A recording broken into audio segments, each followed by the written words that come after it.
Il y a longtemps, dans un petit village niché au cœur de la savane, vivait une vieille femme nommée Maïmouna.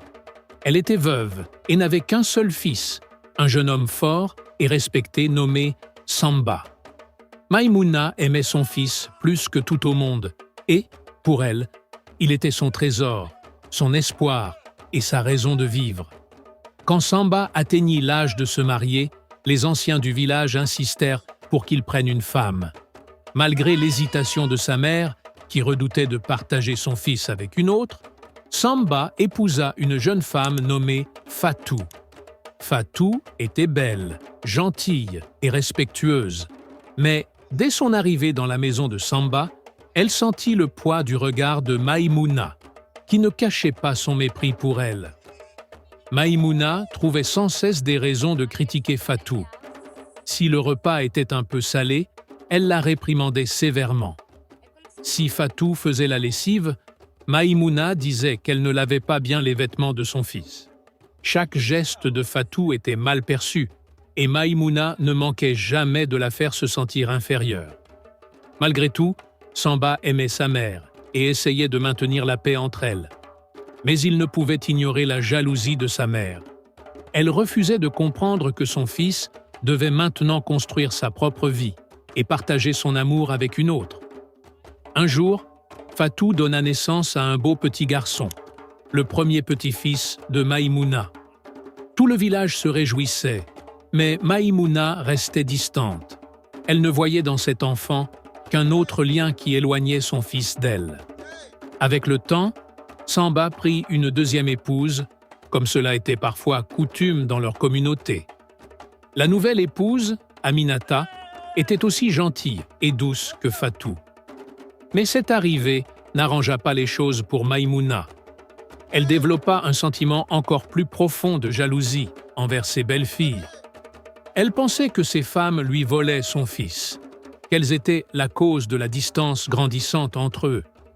Maïmouna commença alors à ourdir des plans pour se débarrasser de ses belles-filles. Elle accusait Fatou et Aminata de sorcellerie, prétendant qu'elle l'empoisonnait à petit feu. Elle semait des rumeurs dans le village, espérant que les gens rejetteraient ses belles-filles.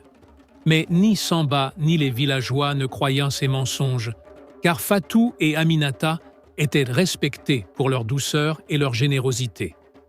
Un jour, Maïmouna décida d'aller voir un marabout, un sage guérisseur connu pour ses pouvoirs mystiques. Elle lui demanda un remède pour récupérer l'amour exclusif de son fils et se débarrasser de ses belles-filles. Le marabout, en écoutant la vieille femme, comprit rapidement que c'était sa jalousie et son égoïsme qui la rongeaient. Le marabout lui donna alors une petite potion et lui dit « Ce remède te montrera qui sont tes véritables ennemis. Chaque fois que tu sentiras de la colère envers tes belles-filles, prends une goutte de cette potion. Elle révélera la vérité. » Maïmouna, remplie d'espoir, rentra chez elle et commença à utiliser la potion chaque fois qu'elle se sentait en colère contre ses belles-filles. Mais à chaque fois qu'elle prenait la potion, elle sentait un goût amer dans sa bouche et une lourdeur pesait sur son cœur. Elle ne comprenait pas pourquoi le remède n'agissait pas comme elle l'espérait. Un jour, Samba la surprit en train de prendre la potion et lui demanda ce qu'elle faisait. Maïmouna, piégée, finit par avouer son intention de chasser ses belles-filles. Elle s'attendait à ce que son fils la comprenne, mais Samba, avec tristesse, lui dit « Mère, ton véritable ennemi n'est pas Fatou ni Aminata. C'est ton propre cœur rempli de jalousie. Tu dois apprendre à accepter l'amour que j'ai pour mes femmes et mes enfants.